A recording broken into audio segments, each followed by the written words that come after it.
life you will both do assembly and C at the same time? Can you imagine? It's hard to imagine, right? Because nowadays, I think even your lab, 120 lab, I think that most of the time you deal with C, I think, except for lab 5. I think lab 5 maybe you can do you did assembly, I think. But today is actually a little more special. You actually mixing C and assembly together, and probably you are wondering, is that allowed? Is that possible? Does the compiler give me any errors at all? And actually, the answer is yes. Okay, yes, you can mix together. Of course, you have to follow some convention. I think that you already know a little bit about this convention. I will remind you a little bit later. But anyway, this is allowed. And you know what? For my at the beginning of the year, I think I showed you one of my paper, the research paper from me and the PhD's students at Stanford. We did an embedded system. I think that it published in January 2019, right? So for that chip, actually, for that chip, actually, mix we mix C and assembly language together. At least for one case, it is for booting. Whenever after reset, right, you have to boot the chip up. So in that case, we actually put some assembly code there, because at the booting time, I think it's very hard to avoid dealing with assembly language, right? The second case, you have to mix them together is because, as I mentioned before, if you know how to write the assembly language very well, sometimes, because you can access the hardware directly, sometimes it is more efficient than relying on the compiler, right? Compiler is nowadays actually very good. It is smart, but I think that it's not as smart as an experienced assembly programmer. Okay, so sometimes you really have to write the assembly code by yourself. Of course, I mean, if for a commercial software at the company, right, it's a very huge software. Dealing with assembly language is not pleasant at all, right? And it's not productive at all. So you use assembly language only for a critical function. For example, that function actually is a bottleneck for the performance of the whole software, for example. So in that case, you can develop that function only in assembly language. Okay, so and let me think maybe another case. Another case is that you can use assembly language in C is because sometimes the compiler doesn't use some interesting and useful assembly instruction like rotate right, for example. C compiler actually doesn't use that at all. So if you know and you can write the program directly in assembly language, and you can use the rotate right instruction, for example. It's maybe in some case it's more efficient. Okay, so let me move to the next slide over here. Let me see. Yeah, of course, and because you have to deal with both worlds, right? Assembly and C. So when you mix together, you probably would anticipate that maybe sometime we have some problem, right? So that's why we need to follow some convention. I think the convention is some standard, I think. So that standard, let me try to remember. That standard, we learn, remember the standard we learn how to pass the parameter to a function something? Probably you already know, right? So the name of that, the standard is called, let me see, something like Embedded Application Binary Interface. I think that's EABR, right? So we follow that convention, for example. And what is that about that standard? In chapter 8, you know that whenever you want to pass a parameter to a subroutine, right? So you will use register R0, is that right? If you have more than that, you can use R0, R1, R2, R3, for example, right? And then the return value from the subroutine will be placed in register R0, right? So these are some standards, some convention that you need to follow. So the same thing today we talk about mixing the two together. So we need to talk a little bit about these convention, so that um, when you write your program in assembly language, you have to follow this standard, right? So that you can interface smoothly with other C functions that your friends, your engineers friend at the company, right, use, for example. Because in industry, of course, for a big software, usually maybe there's a team of maybe 50 software engineers, for example, working on the same project, and then some of them may develop. Most of them will write their function in C, right? For you, maybe you are the critical guy. Maybe you will write the assembly language. So all of you have to follow some standard, right? Passing argument, uh, and then the data time, for example, over here, we will learn about some standard C and standard about data time and access, and all these things. How to call the assembly from C, how to call C from assembly, for example. You need to learn these things, so that when you link all these modules from all engineers, you won't have any error, right? Okay, so let's talk about some of the standard in C, for example. Of course, if you use the compiler, you don't have to worry about this one, because C, the compiler will take care of that for you, right? When it generates the compile code, it will follow this standard. But if you write directly in assembly, you have to follow these standard. For example, I mean, some basic standard about data type, for example. So Boolean is the data size is 8-bit, okay? Boolean is actually only true and false, right? So usually you just need 1 bit, right? However, because the minimum the unit from memory is byte, so actually for Boolean time it uses a whole byte. So 8-bit over here, but only 1 bit is used. The other 7 bits are ignored, right? So character type these are also 8 bits, and do you remember that we learned about alignment, right? When you put something in memory, it has to be aligned, right? So if you want to know the alignment requirement, please look at this column, okay? Look at column. For example, integer. Integer usually one integer has 4 bytes, right? And because it has 4 bytes, so the alignment requirement for integer is you place it at a word boundary, right? The address has to be divisible by 4, right? How about short integer? 2 bytes, right? 2 bytes. Long integer is also just 1 word, okay? Unless you use long, you declare the variable is long, then it is 8 bytes actually, right? And the number is really huge. I don't know who used this one. I mean, from the number, what is the number over here? The for unsigned is about 18 billion is kind of equal to the number of stars in the universe. I remember, you know what? I remember this for in our universe, we have about I think maybe about 100 billion galaxies, right?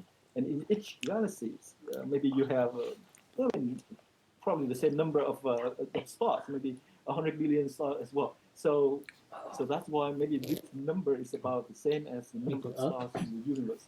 So maybe the astronomers Đừng ăn nhiều they trái need đất to use this number. I ăn don't know. xong thôi. That's what I guess. And then the flow is a word, 32 bits, and the number that it can express is very large as well. And then even if you use double over here, this number it can express number ridiculously small or large, right? I never use this one. I don't know. Okay, and then you can use yeah, these type are rare, maybe for only for some people, but probably not for us at the university over here. So a pointer, last thing. So do you remember the pointer? Each pointer, because it stores the address, right? And the address of the memory usually has 32 bits. So the size of the pointer is 32 bits as well, right? And as I said, um, the pointer can store the address. And for our Cortex M, we have 32 bits address, so we can the address can go from 0 to about 4 billion, right? You can address maybe 4 billion memory cells, memory byte. Okay. Okay. So let's review about the data alignment a little bit, because you may ask me why do we need alignment, right? But we learn about that one, and actually in the exam, do we? Yes, we have some question in exam number midterm number 1, right? About alignment. So maybe you ask me why do we need to align these things, these words, and the answer. Now I can give you the answer. The answer is because of because of performance. If you really want to have high performance, you better store your variables um, in memory, follow the alignment rule. Okay, so usually in the past, I draw the memory like this. Is that right? Is basically an array of byte from 0, 1, 2, 3, something all the way to 4 billion, for example. That's a Professor? addressable space for a memory, right? But Professor actually, Lee? go ahead. Does somebody have a question? Yeah, I don't think the slides are changing. What is that? Are we still supposed to be on this slide? Because we're still on slide 2. Oh, I'm sorry. Oh, did I talk about slide 3? You probably talked about it, but we couldn't see what you were talking about. Oh, sorry. Yeah, sorry. I didn't really advance the slide. Yeah, sorry about it. I just talked about the standard size for C, right? I talk about the Boolean type A bits, and then the alignment requirement is here, right? Integer is 32 bits, and alignment is word alignment. When you store an integer in memory, you should align the integer, right? Put it at the word boundary. Uh, the addresses have to be divisible by 4, right? So we have other type 2, right? So just, yeah, please read this table. It's simple. I think if you know C, you already learned about this one. But what I mean is, if you develop the assembly language directly, then you should follow these conventions, okay? And okay,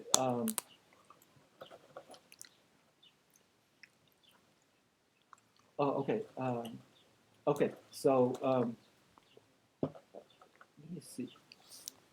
Let me look at the slide over here, slide 4. Yeah, some slide jump over here. Okay, so after 3, let me go to 4 over here.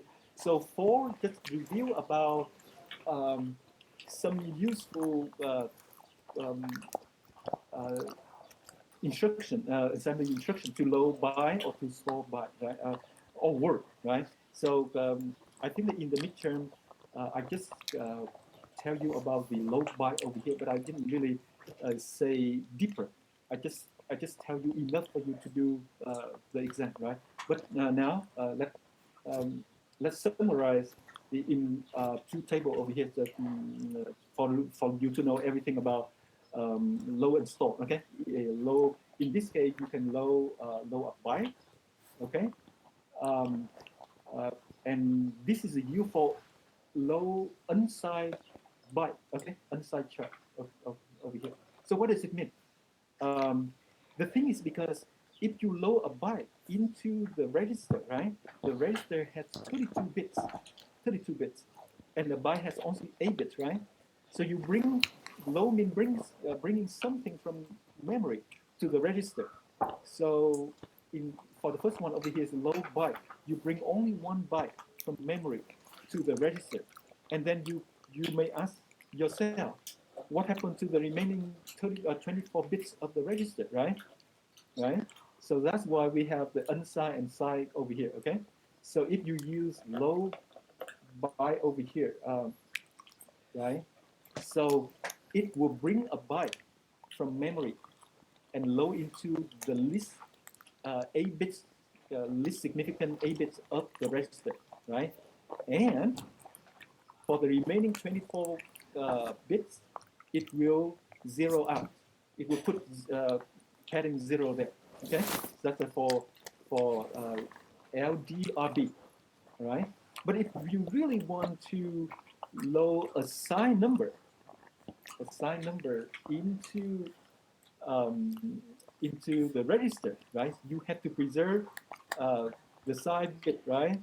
So if the byte in memory represents -2, when you load into the 32-bit register, it has to represent -2, right? It cannot change to something positive.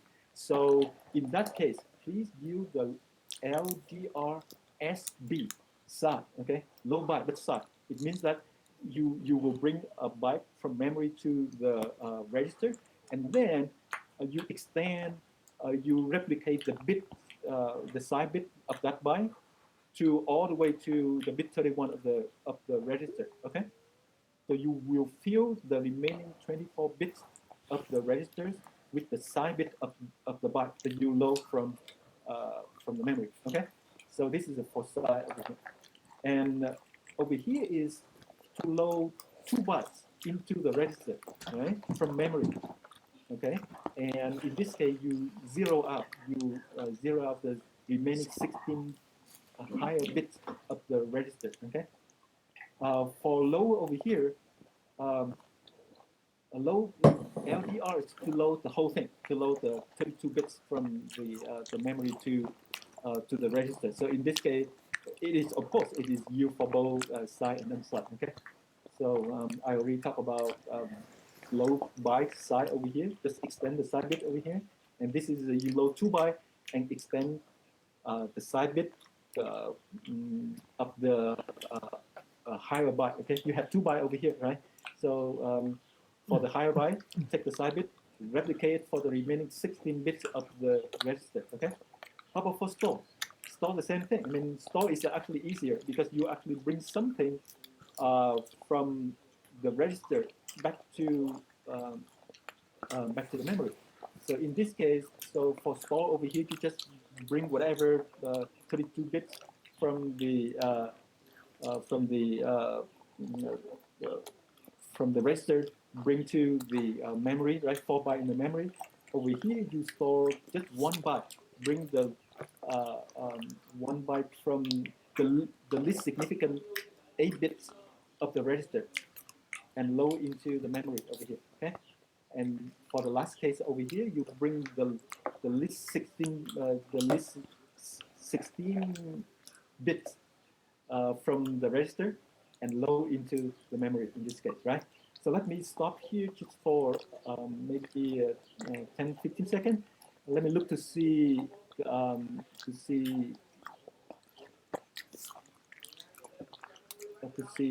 if you have any questions. Okay. Connect on mic and ask. Is this content on the midterm? Oh, Shan, you asked. You mean the lecture today? Oh, the lecture today would not be in the midterm. It will be in the final exam. Okay. The midterm is only for chapter 5, 6, 7, and 8. Okay. And on Wednesday, when you use Loggraph browser to take the exam, it will be 20 minutes. Okay, 20 minutes for all of you. It may have 1 or 2 questions, but it is from chapter 5 only. Okay, chapter 5 only. Just to limit yourself. Okay, so let's move to slide number 5. So back to yeah. So in midterm 1, I asked you to do some alignment something, right? So you did very well. Well, most of you did well. But you probably asked me why we have to do that. So today I can answer you. We have to do that for performance, right? So if your variable is aligned at the boundary, at some boundary, right? The boundary that you, for example, the word has to be at the word boundary, the integer, for example, has to be at the word boundary. Right? So if you do that, then the performance will be improved a lot. Okay? So why? The thing is because in the past I usually draw the memory like this, right? It's kind of one-dimensional array of byte over here, right? By 0, 1, 2, 3, 4, 5, something like that, right? However, physically, uh, I designed memory for more than 2 decades, so I know this one by heart, right? So physically, actually, we break the one-dimensional memory like this into 4. Sometimes it's even more, but we will break into 4 over here. Okay, so that we can access all these 4 banks at the same time. Okay, because the memory pins, the memory chip has a limited number of pins.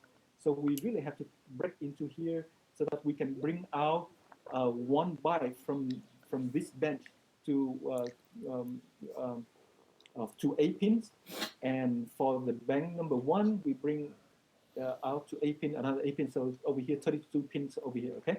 So for example, if you look at over here, if you look at an integer, right? So your integer is, oh, by the way, the address of this memory is this.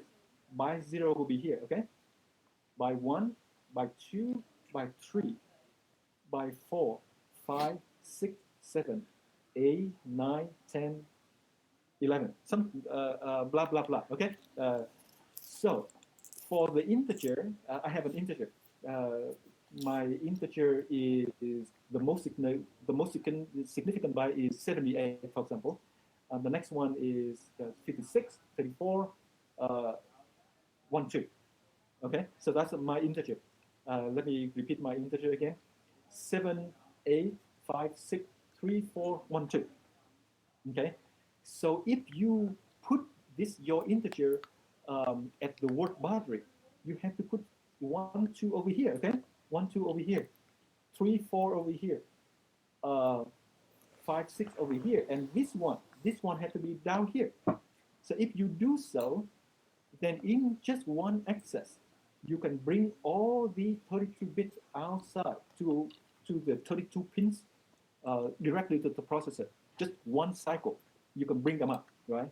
But if you don't align your variable, you don't align your integer variable, you put you start your byte over here at the address 1, for example, and then the most significant byte jump to address 4, right? This is not aligned at all.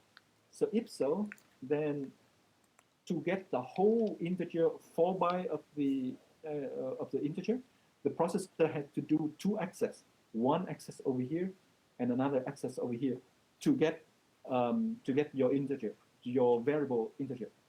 Okay, so you can see right away if you don't align well, the performance will get hit. Okay, so how about for this guy? For this guy is another integer. Okay, so what do you think? Um, what do you think over here? So this integer is aligned, right? It's stored at the word boundary over here. So just one access, it will get the whole thing up, right? Okay, so let me come back here. Matthew asked pins or bits. Okay, so over here, each byte is a bit, right? A bit. So and a bits you for the memory chip you bring out to the I/O pin, right? Each bit will bring to 1 pin. So the interface with the processor over here, you can have 32 pins over here, right? So 32 pins can carry 32 bits of your integer at once. Okay, understand, Matthew?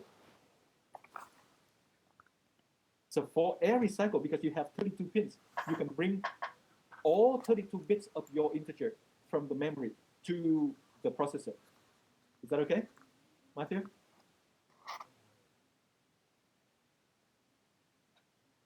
I'm waiting for your response. In this case, okay, in this case, some other chip because some other chip because they want to save the number of pins because the pin is actually very costly in terms of area, right? If you really look at the layout of the chip, one of the pads like that is occupy a huge area, maybe 80 micrometer by 80 micrometer. Okay, so it's large. So for some chip, they only have 16 pins. So in that case, so to bring 32 bits from the memory to the processor, you really have to mux, right? Mux 2 times. The first time, just bring the first 16 bits out, and the second bring another 16 bits out. Okay, okay, understand? So let's move on. Okay, so with that review about the alignment. So let's talk about data structure. I mean the structure. Okay. So we just talk about the simple case is the integer variable, 4 bytes, right? 4 bytes. So usually you have to align them at the word boundary, right? So now for struct is actually a combination of a bunch of things, right? So in here, for example, you have a struct position, right? And this one you have one integer, one short integer called scale, and then 3 character type. So you have 1 byte, 2 byte, 3 byte, and then 4 byte here is what? Um, 7, and then another 2 byte for short of here is 9 bytes, right? So how do how do we store these things in the memory?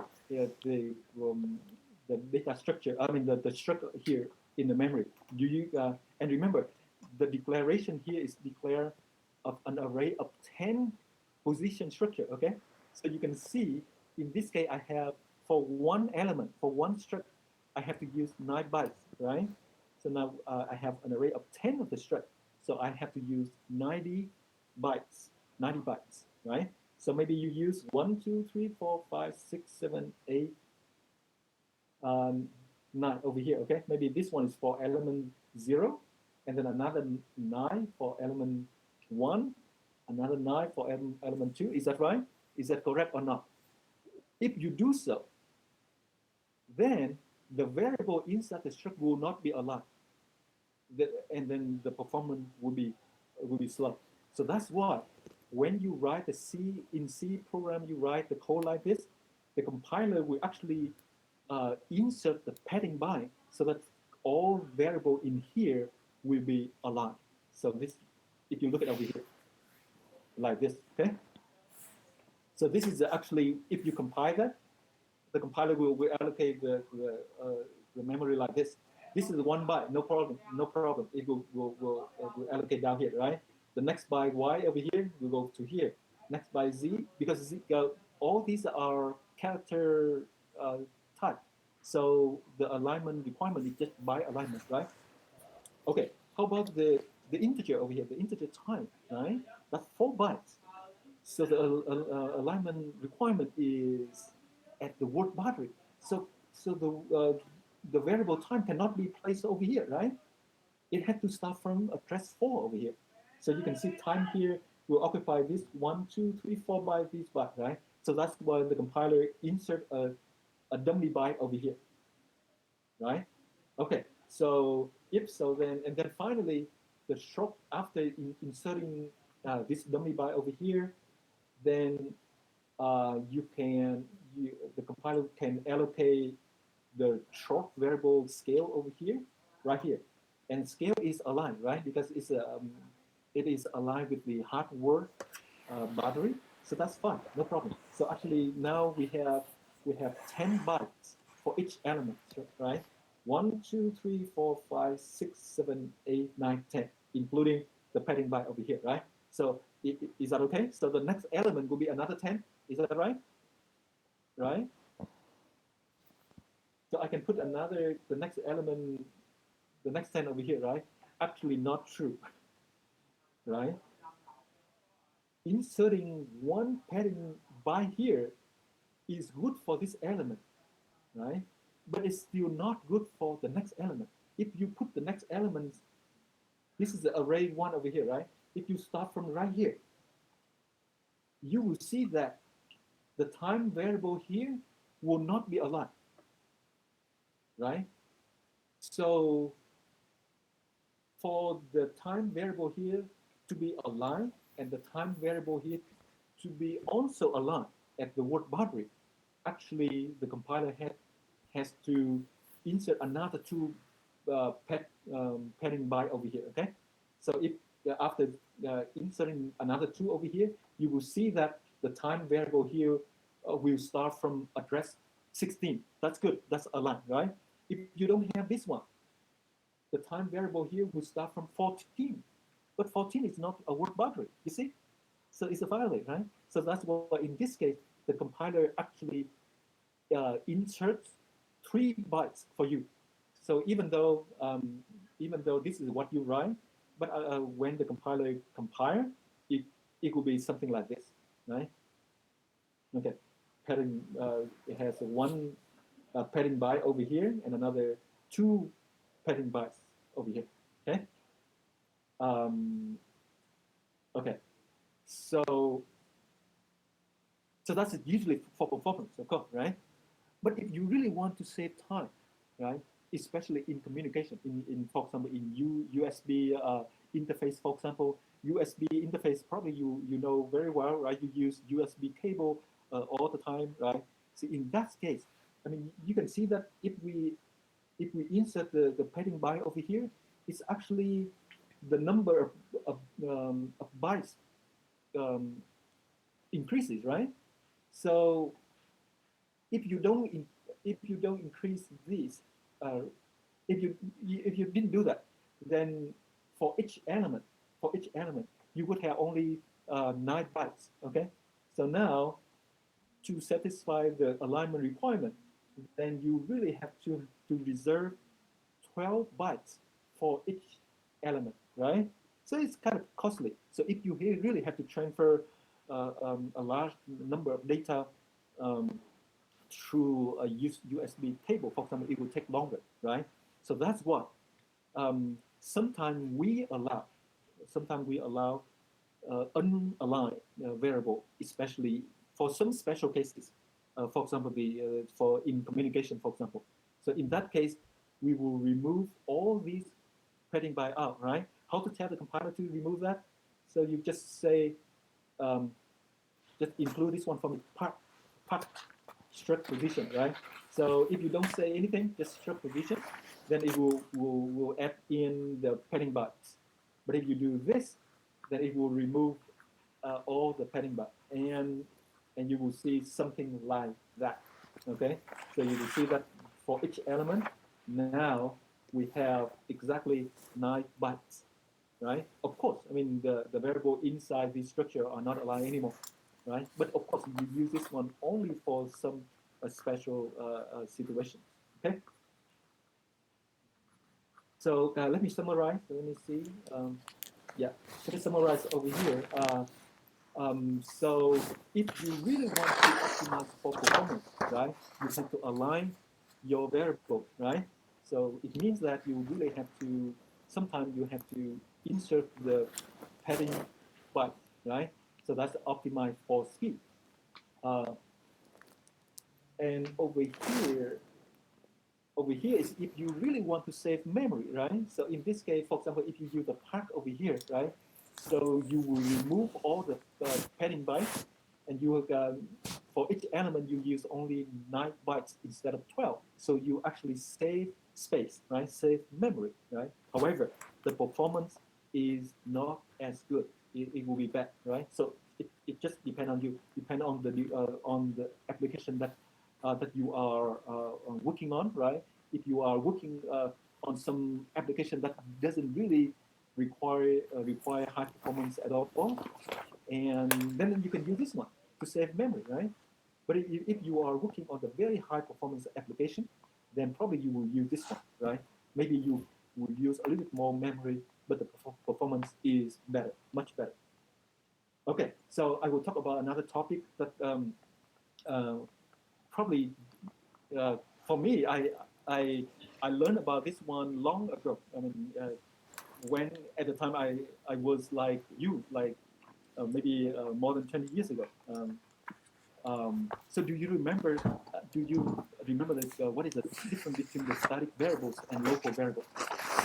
Local variables is over here, and this is the static variable. So somebody can tell me what is the thing from the static memory that you can remember? Anything? Yeah, give me some answer. Wrong is okay.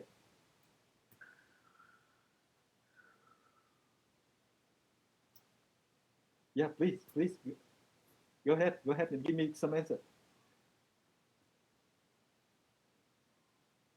Mark said lifetime variable. It's okay, but I'd like to hear a little more. What is it specific? What is it special about? Yeah, it actually Mark's answer has something to do with that. Yes. For example, you have a whole program, right? Or let me read the repeater. It remains in memory while the program is running. Okay, maybe yeah, it's similar to Mark's answer, and I like it. Yeah, that's good. That's very good. Remember that uh, that's correct, Mark. Yeah, the lifetime is of the static variable is for the whole program, right? So, for example, if you have a program, and inside of that program, you call a subroutine, right? So usually subroutine declare some local variable, right? So these local variables usually will be on registers, will be allocated on register in the processor or in the stack, okay? Or in the stack. So you know that when you're done with the subroutine, when the subroutine return back to the main function, right? The register value will be destroyed, right? Is that right? Because when you return the main function will use the register for its own purposes. Then that value is gone, right? Or if you push the local variable of the subroutine on the stack, after you exit the subroutine, the stack will be popped out, and you lose that one. So basically, the local variable will come and go, right? The lifetime for that variable is only for the life of the subroutine, right? But if inside the subroutine, for example, in here, subroutine print variable, right? Instead of use local variable number, right? If you declare it's a static number, then you know what? After calling this function, the variable number is still there in memory. And sometimes it's very good, right? So if you look at over here, you will see the main function over here, right? So the main function have a for loop over here, and basically it will call the subroutine print variable how many times? How many times it will call this function? Anybody can tell me?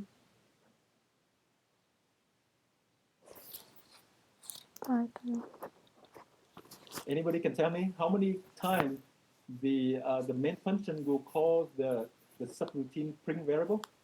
Marty said 5. That's correct. 5 times, right? Because the loop here will execute 5 times. And in each loop, in each iteration, we just call the subroutine over here, right? So the first time we call, we jump down here, right? And we have a local variable over here, local variable 5, right? And that's why we will print out this number 5 here, right? And then we increase the variable 5, we increase the variable number by 1. So number becomes 6, right? Number becomes 6. Then we return to the main function, right? And it continues, the for loop continues to execute, right? So the second iteration, it will call the print variable again, right? So when it jumps back again, it will be initialized to 5 again. So that's why the next time you call the function, you continue to print 5, not 6. And you will see 5, 5, 5, 5, 5. The main function call this one 5 times, and the output is all 5, right? So you can see the situation changes right away. If you just add one more word, one more keyword, if you put static over here, right? So you can see the output you get is 5, 6, 7, 8, 9. Why? Why? Well, I mean, how can you do that? How can you do that kind of magic? I mean, after the function, after returning back to the main function, it seems to me that the variable still alive, and actually that's true. That's static over here. Okay, so the first time, you know, it call over here the main function call this print variable, right? And it will print out 5. Okay, print out 5. Then it will increase the variable number by 1, so number becomes 6, right? But because number is static, so when it returns to the main function, right, the value 6 is still there.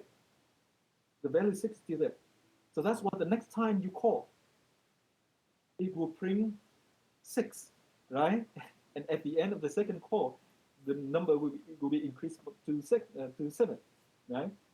So you will ask me, you will ask me, why? Why is that? Because the second time I call, the number will be initialized back to 5 again, and I will print out 5 instead of 6.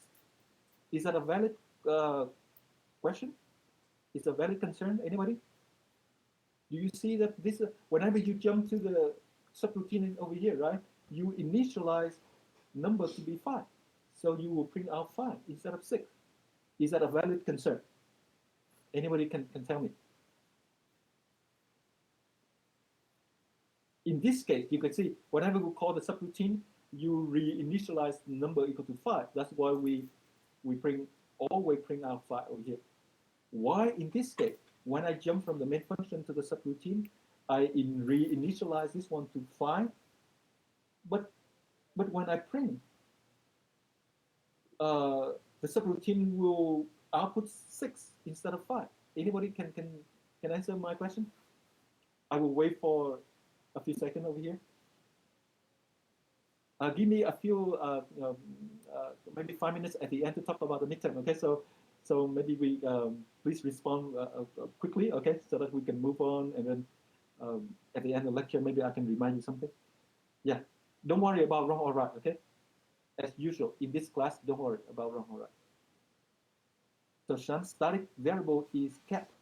But my concern is this, Shan, when I call this one the second time, right?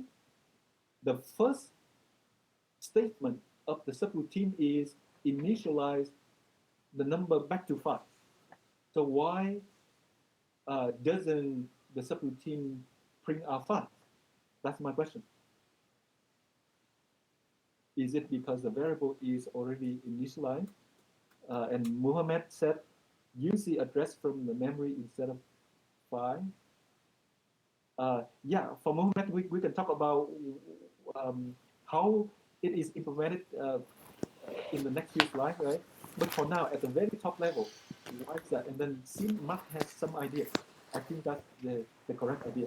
So whenever you declare a variable static here, right? When you jump from here to the subroutine, actually this one is not executed. Okay, it will not be initialized again. Even for the first time, it will not be initialized to 5. Even when the program call it the first time, you know what? Number 5 over here, 5 here is initialized to variable number at the compile time. That's it, one time, okay? Not in the runtime, okay? So the compiler will see this one, allocate memory for the variable number, and initialize that memory to be 5. That's all.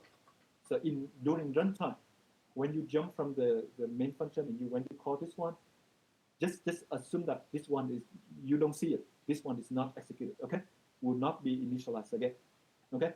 So that's why you can see why you have 5, 6, 7, 8, 9 over here, okay? So now, back to what Muhammad said.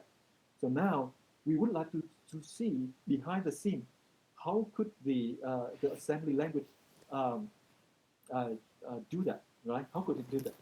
So the thing is that the very simple, you know, the simple thing is that for the static variable, whenever you for a static variable, whenever you do calculation, for example, you have to bring from memory to the processor, right?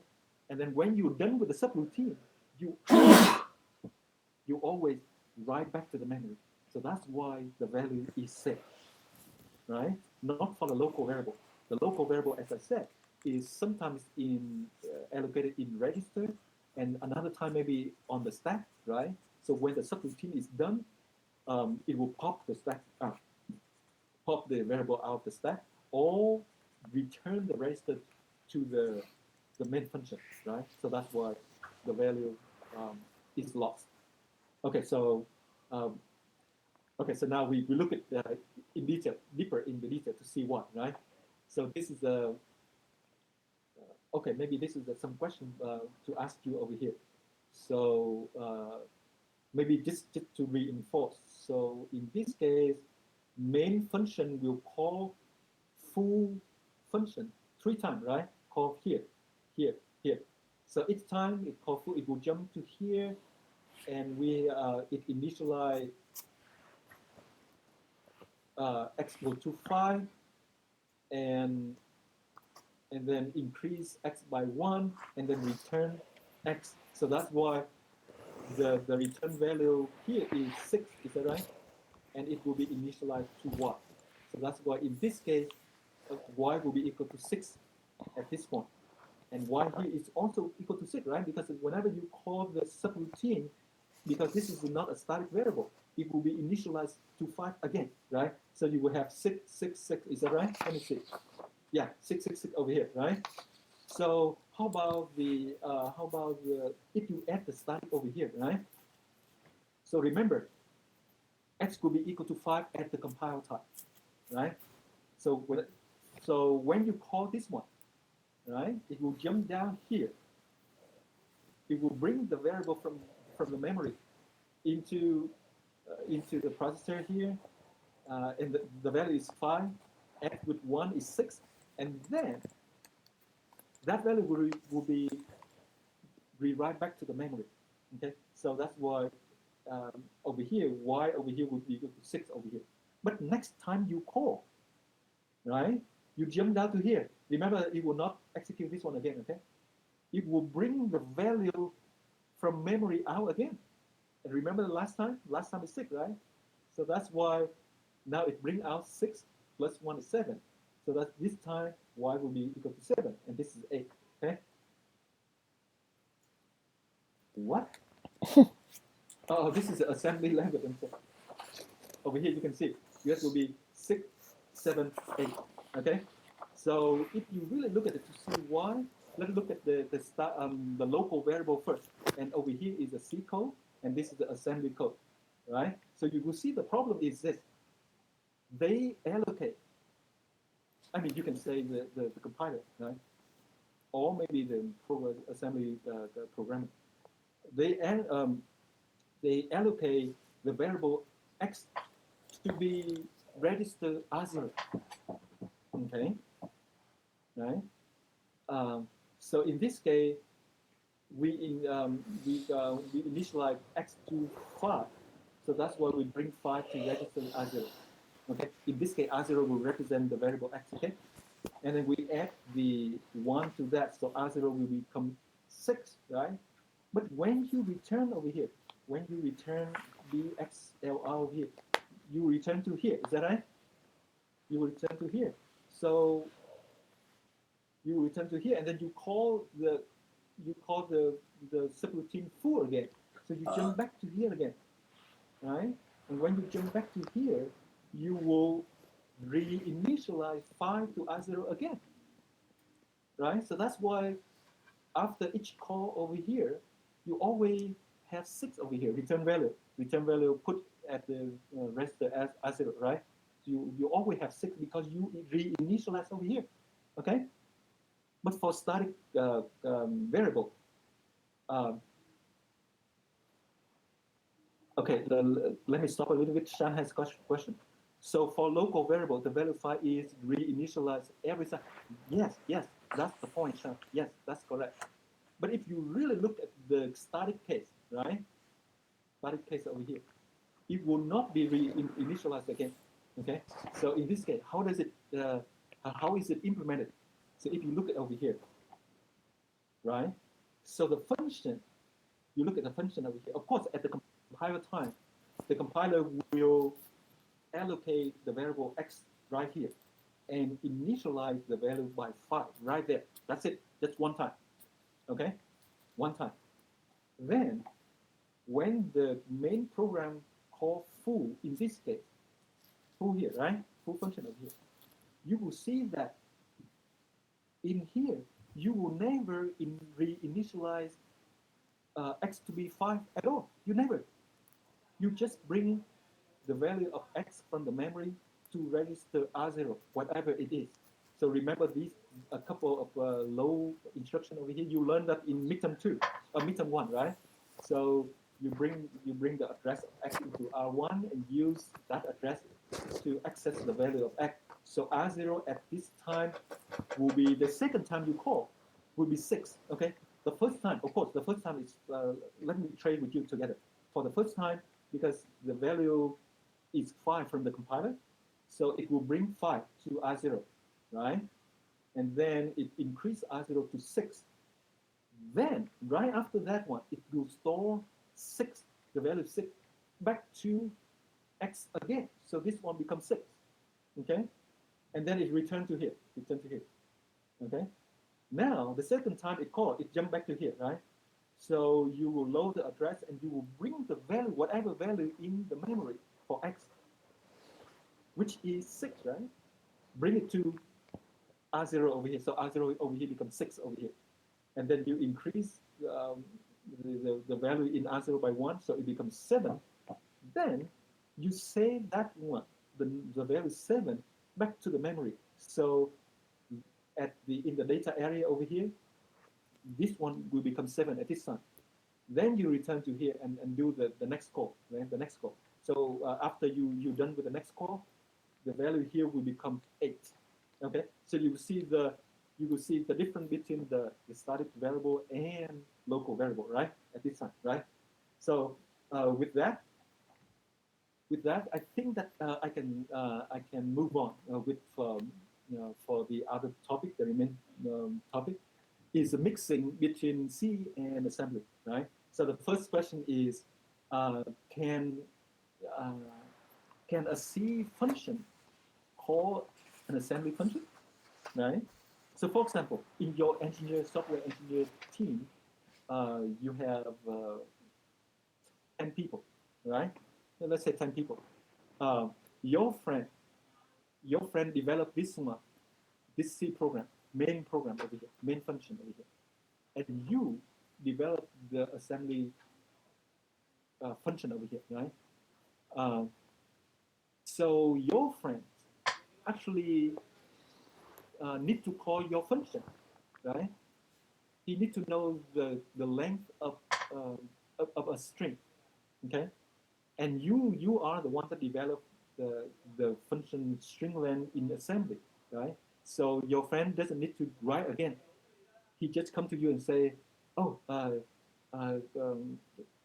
can I call your function, right? Can maybe put your function in assembly language. That's okay. Put in your own file. Put into the project directory. Okay. And and then they can link together. Okay. So And of course, you answer yes, yeah, I have that function string length already. You don't have to write again. Just call my function, right?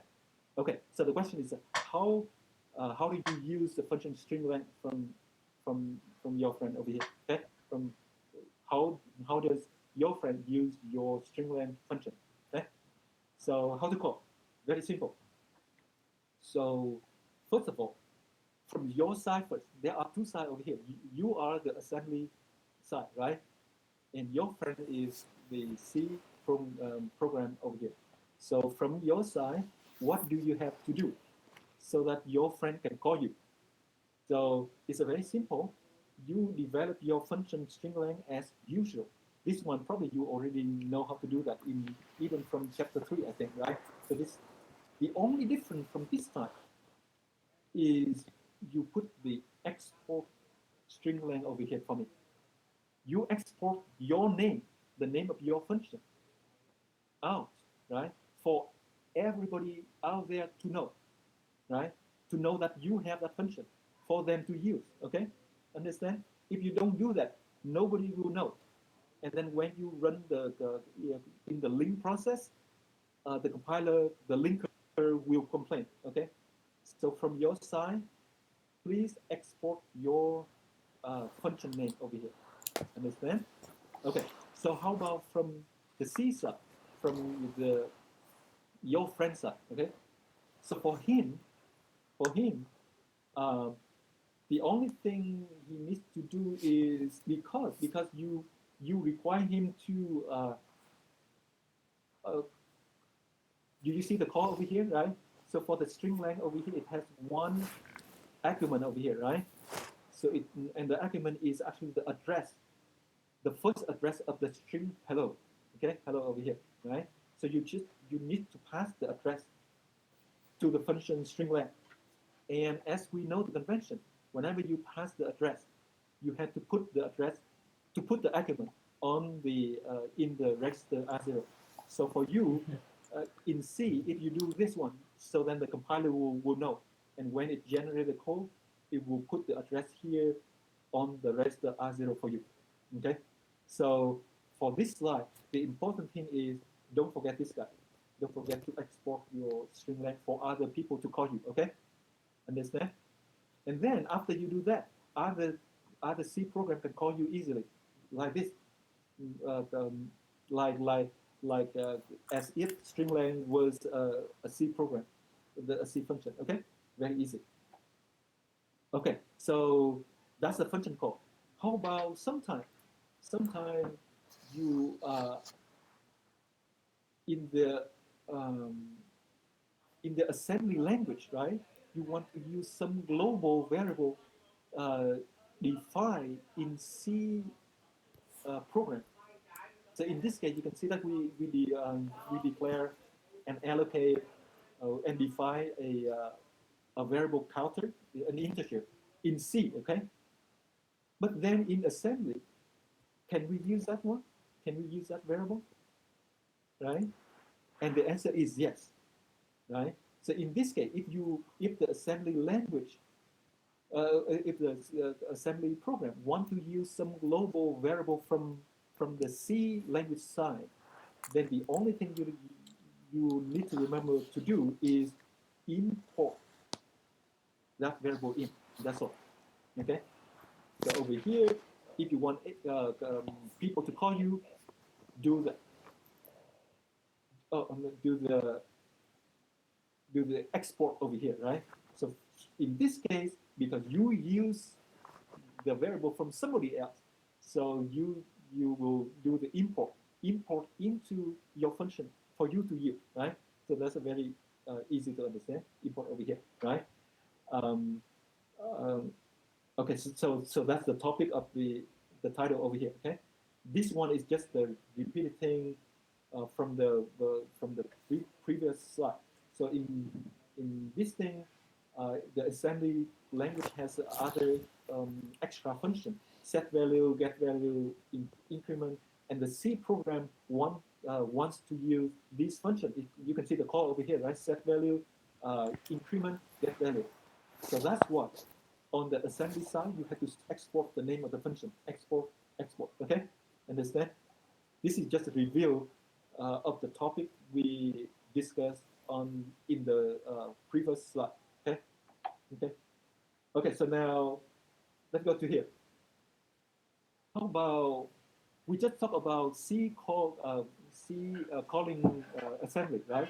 How about the question in the reverse direction? Can assembly call C, right? What do you think? Actually, the answer is already already on this slide. You know, like, this is an example of uh, an assembly function on the left side calls a C program on the right side, right? So in this case, actually you are the main function, and your friends develop the string length function in C, right? And then in your case, you will call him. You will call him, okay? So let's see what you will have to do. As I said, because you use this function from outside, right? So that's why you really have to import the label string length over here. Otherwise, when you compile, the compiler will complain. Okay, you have to say, I import the string length over here, so the string length is a label outside of my program. Okay, so that's why I need to import in, right? Okay, so you can see over here, uh, you can see the calling the function over here. Calling you just finished chapter 8, right? Whenever you want to call function, what do? You will do the uh,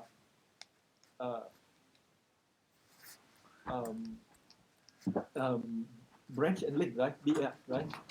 And then uh, and then you have to put the argument on register R0. So that's why in this case you can see you yourself will prepare the address on register R0 before you call the C function. Okay? And then over here you call the C function. And after the C done, it will come back to here. So what is the important thing to know over here is please prepare to please put the argument on R0, or maybe sometime you will need R0, R1 up to R3, right? And then call the function the C function. And also don't forget to import the label, the name of the function in C over here, okay? And then the C program will you don't have to worry, but the C program will put back the result in R0 for you. Okay, that's it. It had to work hand in hand according to the standard, according to the convention. Okay, so if you don't have any question, let me go to the last slide over here, right? So the same thing. If the let me see in this case. Oh, in this case is C needs something from the assembly side. Okay, let me come back here. In this case is assembly needs some variable from the C side, right? So that's why the assembly import that one in to use in this function. Okay, calculate here, right? So in this case is actually in the reverse direction. So if C needs some variable allocated in the assembly program, how can a C program use that variable? Okay, so you can see over here you have um, the assembly function over here, and you allocate a variable named counter, right? Counter is a word, okay, 4 bytes over here. So if you want to C program to use, both sides have to do something. From your side, you have to export the variable name for other people out there to see. Okay. From the C side, the C guy has to do to say extern. Extern means external. Okay. Extern counter, right? For him to compile his program, because when he compile his program, basically he just tell the compiler, oh, okay, I use a counter variable, and the counter is somewhere external to my function. So don't worry. at the link time you will see it. Don't worry, don't give me an error, compiling error, okay? So that's why you put an extern over here for the compiler to pass to you, okay? Extern here to declare that the counter is the counter comes from somewhere else, okay? Not in the C file over here, okay? So do you know how to? So with these 4 slides, let me come back to slide number 15 over here. C called assembly, right? Remember the export over here, and assembly use variable in C. You can see the import over here, right? Export over there, and this is the assembly called C. Then you have to prepare the argument on raise the R0, right? Or R1, whatever, and then call the function in C over here. And then if the C want to use some variables from assembly side, then from the assembly side, you have to export the name of the variable. And on the C side, you have to use extern. That's all. Okay? Any question about it?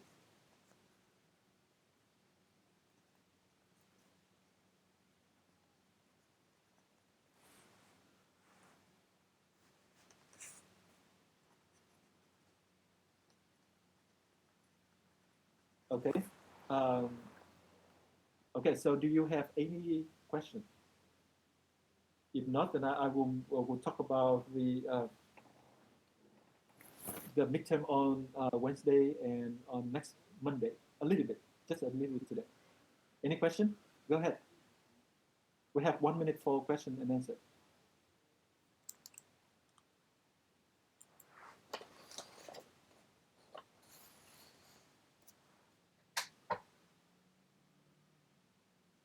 Let me wait 1 minute, okay? For the is it possible to have a practice midterm before? Oh, Kevin, unfortunately, I will not send out any practice midterm. This morning, actually, I uploaded to Canvas the review document for midterm 2. So please read it in advance. On Wednesday, we definitely will talk about that for sure. But if you read in advance, that will be useful. Okay, useful because on Wednesday we will have the midterm for chapter 5.